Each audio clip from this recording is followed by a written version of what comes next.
नमस्कार, मैं डॉक्टर दिनेश श्रीवास आपके बीच उपस्थित हूँ साहित्य दर्पण की श्रृंखला में। आपको जैसा ज्ञात है कि इस श्रृंखला में हम ऐसे साहित्यकारों को आप से रूबरू कराते हैं जो अध्यापन के साथ साहित्य लेखन में भी रुचि रखते हैं। आइए इसी श्रृंखला में हम मिलते हैं अलीगढ़ महाविद्यालय पीजी महाविद्यालय में सेवारत और साहित्य साधना में भी जुटे हुए डॉक्टर विजेंद्र प्रताप सिंह। सर, आपका नमस्कार। नमस्कार सर। जी सर। सर, सबसे पहला प्रश्न मेरा ये रहेगा कि आप मूल रूप से प्राध्यापक हैं और उसके साथ साहित्य लेखन में भी आपकी रुचि है और साहित्य लेखन करते रहते हैं। दोनों में सामंजस्य बैठाना या दोनों को एक साथ लेकर चलना, ये किस प्रकार संभव हो पाता है या इसमें किस प्रकार की दिक्कतें आती हैं? ऐसा है श्रीवास सर, दिक्कत उसे आती है जो बीच में शुरू करता है। मेरे तो खून में साहित्य है। मेरे पिताजी लेखक थे। उन्होंने कहानी, नाटक, एकांकी कई लिखे। रेलवे में सेवारत होने के साथ साथ वो बहुत 1973 बैच के IRPS थे मेरे पिताजी। अच्छा। और अपने सरकारी दायित्वों के निर्वहन के साथ साथ वो हमेशा साहित्य से जुड़े रहे। तो मेरे पिताजी का कहना था कि जिंदगी में बेटा कुछ करना या ना करना, लेकिन कम से कम 5 किताबें जरूर लिखना। वो 5 किताबें तुम्हें मरने के बाद भी जिंदा रखेंगी। और आप लोगों ने सुना होगा कि कुछ मामाज बॉय होते हैं। मैं अपने आप को कहता हूँ मैं पापाज बॉय हूँ। क्योंकि मैंने कभी अपने पिताजी की किसी भी छोटी भी आज्ञा कहिए, बात कहिए, कथन को कभी नहीं टाला। और उनके ही आशीर्वाद का परिणाम है कि मैं 1997 से रेलवे में रहा, उसके पहले पत्रकार रहा और बीच में छोटा मोटा अध्यापन करने के साथ बैंक में सर्विस की, दामोदर वैली कॉरपोरेशन में की। फिर अंत में मैं टीचिंग में आया और टीचिंग में आने की अर्थात महाविद्यालयी सेवा में उत्तर प्रदेश लोक सेवा आयोग से चयनित होकर मैं राजकीय महाविद्यालय गोंडा इगलास अलीगढ़ में वर्तमान में पदस्थ हूँ। और तब से मैं और विशेष करके छोटा मोटा कहानियाँ, कविता तो लिखता रहा। 1997 वगैरह में विशाखापट्टनम आकाशवाणी केंद्र से मेरी बहुत लगभग 25 कविताएं रिकॉर्ड हुई लगातार। और उसके बाद जब मैं अध्यापन के क्षेत्र में आया तब से मैं विमर्शों पर, सामान्य साहित्य और भाषा विज्ञान पर काम कर रहा हूँ। तो जहाँ तक बात है दिक्कत आने की, तो दिक्कत उन्हें आती है सर जो अपने आप को ये सोचते हैं कि साहित्य रच रहा हूँ। मैं साहित्य रचता नहीं, मैं आलोचना करता नहीं। आपकी किताब पढ़ी, मेरे मन में जो नैसर्गिक रूप से आया वो मैं लिख देता हूँ। वही आलोचना बन जाती है, समालोचना कह लीजिए, जो भी शब्द कहते हैं। और जहाँ तक सृजनात्मक साहित्य का प्रश्न आता है, उसमें मैं कहानियाँ लिखता हूँ, कविताएं। अब न जाने क्यों कविता मुझसे दूर सी होने लगी। अच्छा। यहाँ पर इसी से जुड़ा एक प्रश्न, विमर्शों की भूमिका के बारे में मैं आपसे जानना चाहूँगा। साहित्य में जी, जो विमर्श हैं अभी हमारे पास, थर्ड जेंडर विमर्श है, पिछड़ा विमर्श है, दलित विमर्श है या आदिवासी विमर्श है। दलित विमर्श और आदिवासी विमर्श तो काफ़ी पहले से चल रहे हैं। अभी तो अगर तुरंत हम बात करें तो थर्ड जेंडर विमर्श अभी काफ़ी छाया हुआ है। चूँकि आप लेखक भी हैं, इससे जुड़े हुए भी हैं, तो क्या आपको ऐसा नहीं लगता कि एक जो साहित्य के साथ एक समानांतर साहित्य या समानांतर परिवेश के लोग जो है इसको लिख रहे हैं, पर मुख्य धारा में इसको स्थान नहीं दिया जा रहा है या नहीं मिल पा रहा है? इस पर आप क्या कहें? सर, साहित्य का मतलब ही विमर्श है मेरे विचार से। जी। जब तक एक लेखक, व्यक्ति किसी भी मुद्दे पर चिंतन मनन नहीं करेगा तब तक साहित्य नहीं रचा जा सकता। पोइट्री में भी spontaneous overflow of powerful feelings, but other literature या अन्य साहित्य जिसे हम कहते हैं, साहित्य की अन्य विधाएं, वो हमें चिंतन मनन के पश्चात ही लिखनी होती हैं, क्योंकि किसी की भी रचना पढ़ी जहाँ तक, तो उस पर हम जब तक एक उचित चिंतन मनन, और विमर्श का मतलब क्या है, उससे संबंधित 19, 20, 21, 22 और 5 सभी पक्षों पर विचार करना। जब तक हम एक किसी भी मुद्दे पर, किसी भी समुदाय पर लिखने से पहले उससे जुड़े हुए विभिन्न पक्षों, सामाजिक, आर्थिक, विशेषकर सामाजिक आर्थिक ज़्यादा रहते हैं।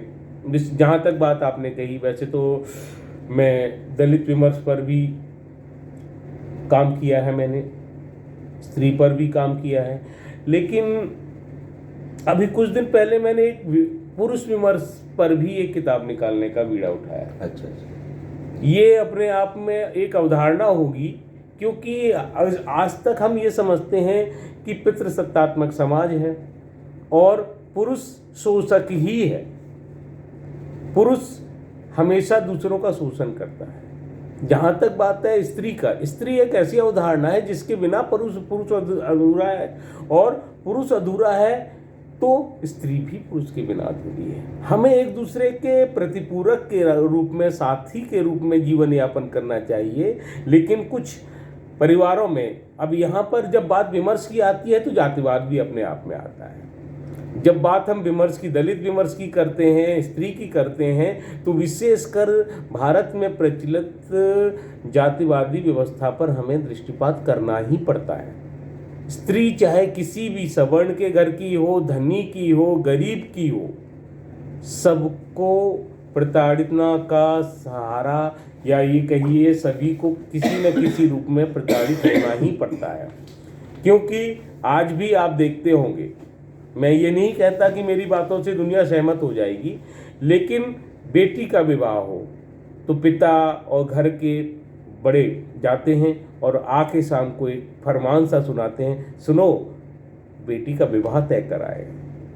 जिस माँ ने अपनी कोख में रखा होता है, अपना खून पिलाकर उससे पाला होता है, बड़ा किया होता है, बच्चे की शैशवावस्था में, सूसू में पिता बहुत कम सोते हैं, लेकिन माँ रात भर गीले में सोती है। उसे ये पूछा भी नहीं जाता तुझे बेटी के लिए दामाद चाहिए तो कैसा चाहिए। तो आज भी स्थितियाँ बहुत ज़्यादा अच्छी हुई हैं भौतिकता की दृष्टि से, वैचारिक दृष्टि से, या यूँ कहिए कि जिसको वास्तव में समानांतरता या समानता लाने की बात कहें, मुझे लगता है कि अभी भी बहुत लंबी यात्रा तय करनी है। अब बात आती है, बीच में पुरुष विमर्श की बात आई।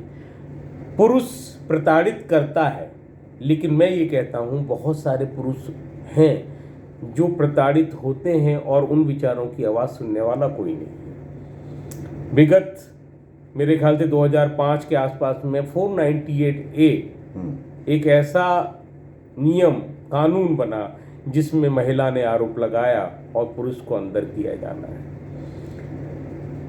हम भारतवासी हैं, बहुत अच्छे लोग हैं हम, लेकिन हमारे अंदर एक बहुत आयत में दुर्गुण भी पाया जाता है कि किसी भी चीज़ पर हम नियम पर अमल करने से पहले ये भी सोच लेते हैं कि उसे तोड़ना कैसे है या उसका दुरुपयोग कैसे करना है।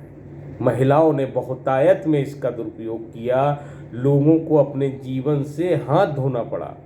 जब मैं रायपुर में ही रहता था, उस दौरान एक मेरा कंप्यूटर इंजीनियर आता था मेरे पास, उससे यही गुड़ियारी का, उस बच्चे को उसकी बीवी ने आरोप लगाया और 6 महीने उसका, परिवार की तो जल्दी बैल हो गई थी लेकिन उसकी 6 महीने तक बैल नहीं हो पाई थी। उसका कैरियर चौपट हो गया। दुकान 6 महीने बंद हो जाए किसी की तो रीस्टेब्लिशमेंट करने में कितनी दिक्कत होती है आप सब समझ सकते हैं। अब बात आती है तो इस पर पुरुष पर विचार किया जाना चाहिए। ऐसे पुरुष हैं जिनको घर में रोज़ मार भी खानी पड़ती है, पिटाई भी खानी पड़ती है, और ऐसा कोई लॉ नहीं दिखता मुझे, ऐसा कोई कानून नहीं दिखता जो एफआईआर दर्ज करे कि इसे बीवी ने मारा है, इसकी फला फला धारा के अंतर्गत एफआईआर दर्ज कर ले और उस महिला पर हम कोई कार्रवाई करें। हाँ, महिला बोलेगी इसने मुझे 4 सेकंड 8 सेकंड देख लिया तो फिर हो गई प्रॉब्लम। हाँ, वो जब थाने पहुंचेगा तो सब उसको तो एक हंसी का विषय लेंगे कि इसकी बीवी उसको पीटती है। हाँ, उसको गंभीरता से लिया ही नहीं जाएगा। इस पे अब सर एक मिनट, थर्ड जेंडर तो रही गया। थर्ड जेंडर पर काम करने की मेरे जीवन में शुरुआत भी हमारे छत्तीसगढ़ की भूमि से हुई। जी, जब मैं रेलवे में पदस्थ था तो एक दिन अपने काम से जा रहा था नागपुर, तो डोंगरगढ़ पर एक थर्ड जेंडर प्राणी चढ़ा और आदतन उसने पैसे मांगना शुरू किया। अब मजबूरी, उस समय मैं इस संबंध में बहुत ज़्यादा जानकारी नहीं रखता था और सहानुभूति रूप में भी उसे पैसे देता था, जो भी 10, 5, 20 जो भी होते थे। लेकिन उस दिन कुछ घटना अजीब सी हो गई। उसने सामने बर्थ पर एक वयोवृद्ध स्त्री थी, लगभग 50-60 की उम्र रही होगी। उनकी बहू जो अधेड़ मतलब 30-32 की रही होगी, और एक नवीवती जिसकी उम्र बमुश्किल 17 के आसपास रही होगी। वो मेरे सामने वाले बर्थ पर बैठे हुए थे और उनके सामने ही उनके साथ आए हुए युवक से उसने बदतमीजी करना शुरू किया। आज भी घटना मुझे जीवंतता के साथ याद है। तो उसने क्या किया, अपने वस्त्रों को ऊपर उठा लिया, पैसे मांगे। उसने बोला मेरे पास पैसे नहीं है। तो मुझे इतना गुस्सा आया कि मैंने उसकी पिटाई लगाई, उस थर्ड जेंडर की मैंने पिटाई लगाई और टीटी को बुलाया। चूंकि मैं रेल अधिकारी था तो टीटी को बुलाया, आरपीएफ को बुलाया, जीआरपी जो चलता है उसके साथ में आरपीएफ ही चलता है, तो आरपीएफ को बुलाया और उसे वहाँ डोंगरगढ़ पर उतरवाया। जब वो उतरा तो उसने एक बात कही, वो मेरे जीवन में चुभती रही कि मेरे को तो भगवान ने मारा है, तूने मार के कौन सी मर्दानगी दिखाई। अरे हमको तो जिस ईश्वर ने पैदा किया उसने ही मार दिया है जीतर्जे, तो अब तुमने मार के कौन सी मर्दानगी का काम किया। बात आई गई हो गई, चलती गई, मैं अपने धारा में बहता रहा। लेकिन जब मैं एज असिस्टेंट प्रोफेसर मैंने ज्वाइन किया था, तब लेखन के क्षेत्र में आने के पहले मैंने सोचा तुलसी सूर कबीरा शुक्ल भट्ट महावीरा, जितने भी बड़े बड़े साहित्यकार हैं, प्रेमचंद हुए, रेणु जी हुए, सब पर इतना ज़्यादा काम हो चुका है कि उस पर नया क्या खोजा जाए। एक रूटीन स्टीरियोटाइप का साहित्य, चाहे वो रिसर्च में हो, आलोचना के क्षेत्र में देख रहा था। तो मैंने सोचा कुछ ऐसा शुरू किया जाए जिस पर लोगों को लगे कि हमें साहित्य कर्म करते समय उसका अनुपालन करना चाहिए, वो एक हमारा दिशा निर्देशन करे। और इसी के भावना के तहत और अपने छत्तीसगढ़ की घटना के तहत भाई साहब मैंने थर्ड जेंडर विमर्श पर काम करना शुरू किया। लोगों ने मेरा मजाक भी उड़ाया, मुझे कहा रे कोई और नहीं मिला, हिजड़े ही मिले। मैंने कहा हाँ, हिजड़े मिले। जिस तरह हम इंसान हैं वो भी इंसान है। और फिर पहली आलोचनात्मक पुस्तक विमर्श का तीसरा पक्ष 2013 में आई, तब से जो सिलसिला शुरू हुआ। और आपको आश्चर्य की बात बताऊं, जिन लोगों ने मुझसे मजाकिया स्वर में कहा था कि अरे हिजड़ों पर ही लिखेगा क्या, आज उनकी 40 पुस्तकें हैं और लगभग 25-26 उपन्यास, 8-10 काव्य संग्रह, लघु कथा संग्रह, खंड काव्य, नाटक, इसके साथ में ये विमर्श फल फूल रहा है और आगे बढ़ता जा रहा है। जी अब आप बताएं। सर, आपने भी प्रेमचंद जी का नाम लिया। रचनाएं स्थापित हैं, रचनाकार स्थापित हैं। मेरा प्रश्न भी था उसमें, पाठ्यक्रम से जुड़ी हुई बात भी है। ये जो साहित्य विमर्श हैं, नए नए विमर्श हैं, आदिवासी विमर्श हैं, नया कहिए या 4-5 दशक हो गए हैं, आपने थर्ड जेंडर विमर्श की बात की।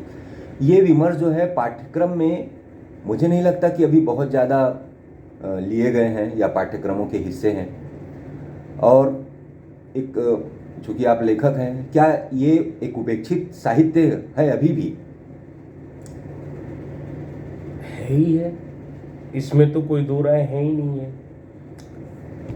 आदरणीय मुंशी प्रेमचंद जी ने जिस वर्ग की आवाज़ को उठाया और आज विमर्शों के तहत जो हम पहल कर रहे हैं अलग अलग भाषाओं में, अलग अलग विधाओं में, ये जितने भी हैं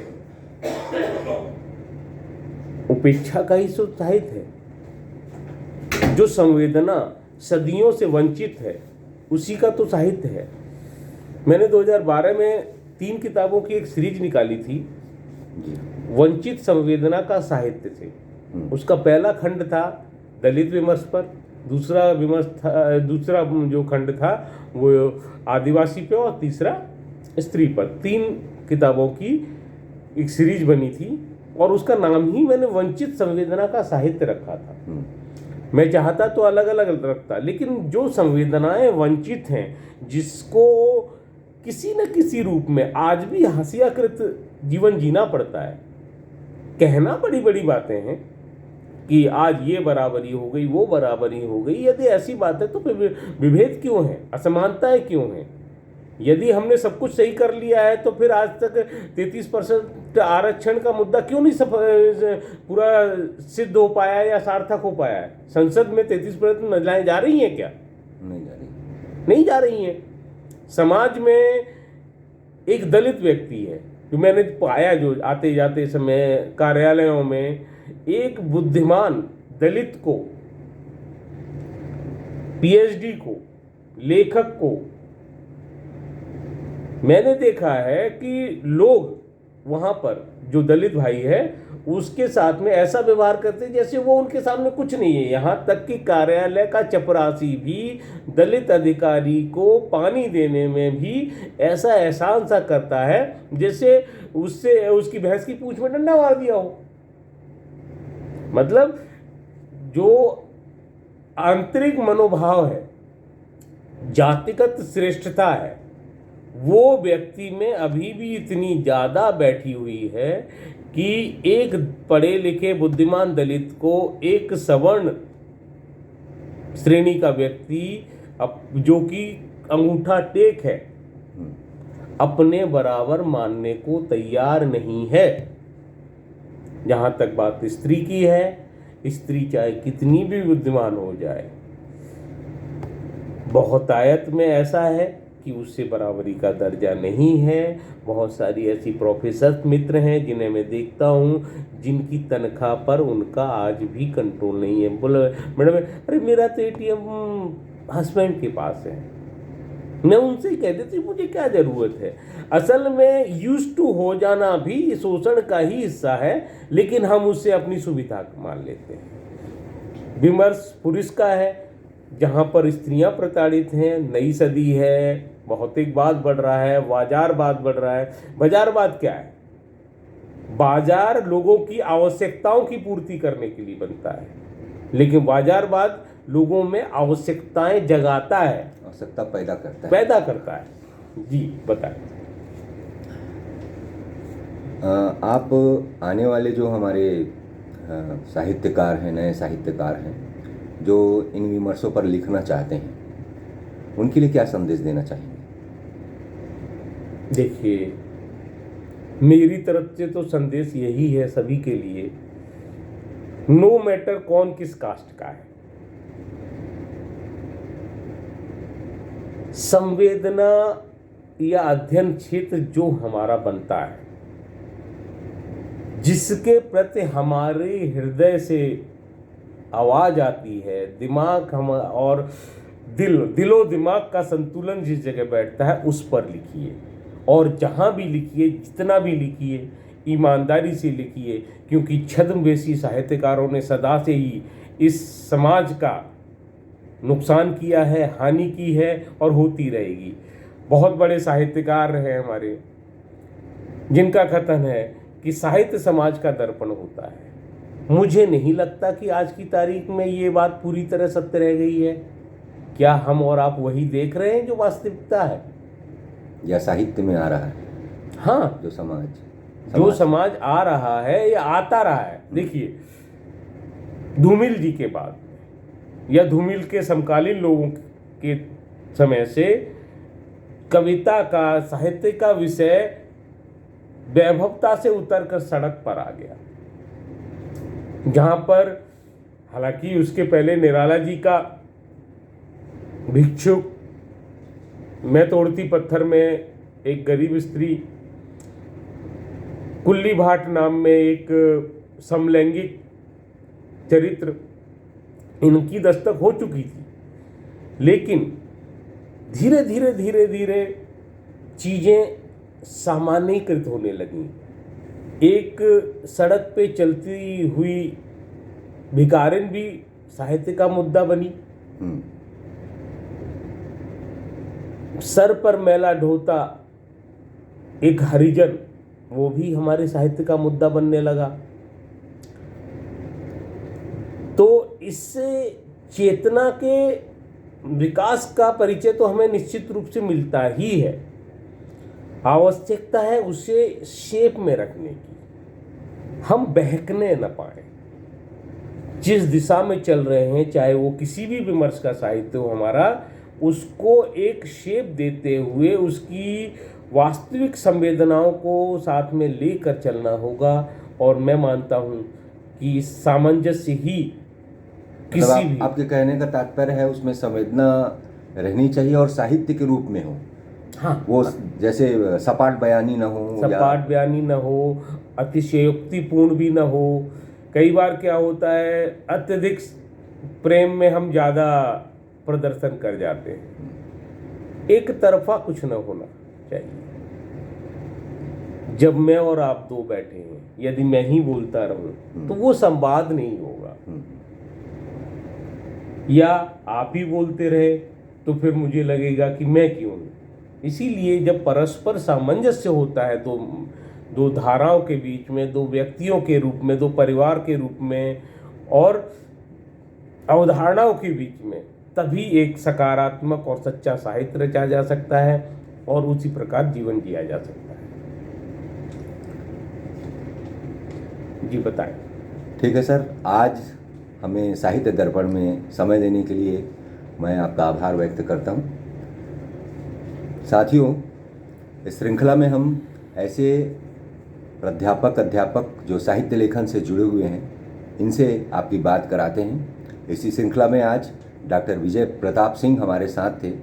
विजेंद्र प्रताप सिंह हमारे साथ थे और राजकीय पीजी अलीगढ़ महाविद्यालय में ये सेवारत हैं। इनकी विमर्शों में अच्छी पैठ है, लंबी भूमिका रही है इनकी लेखन की।